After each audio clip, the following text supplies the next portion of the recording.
ఆ విషయాల గురించి మాట్లాడాలంటే మినిమం డిగ్రీ ఉండాలంట. ఏ విషయాలు అనుకుంటున్నారా?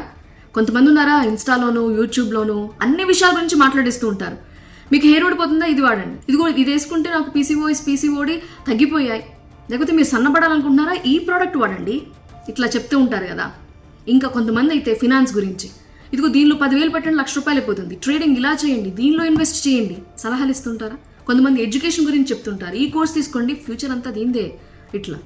ఇలాంటి ఇన్ఫ్లుయెన్సర్ల వల్ల చాలా మంది నష్టపోయారు. అందుకనే చైనా ఒక బిగ్ డెసిషన్ తీసుకుంది. మీరు హెల్త్ గురించి చెప్పాలంటే హెల్త్కి సంబంధించిన డిగ్రీ ఉండాలి, ఎంబీబీఎస్ఆ, బీడీఎస్ఆ, హెల్త్కి సంబంధించి. ఫినాన్స్ గురించి చెప్పాలంటే ఫినాన్స్ డిగ్రీ ఉండాలి. ఎడ్యుకేషన్ గురించి చెప్పాలనుకుంటే దానికి తగిన క్వాలిఫికేషన్ ఉండాలి. నో డిగ్రీ నో ఒపీనియన్, మీ సలహా మాకు అక్కర్లేదు, క్వాలిఫికేషన్ లేకుండా మాకు చెప్పద్దు అని చెప్పి ఒక రూల్ తీసుకొచ్చింది చైనా. ఒకవేళ అయినా సరే మీరు చెప్పారనుకోండి, $1,00,000 మన కరెన్సీలో $13 లక్షల ఫైన్ వేస్తారంట. What do you think? మన దేశంలో కూడా వస్తే బాగుండు అనుకుంటున్నారా?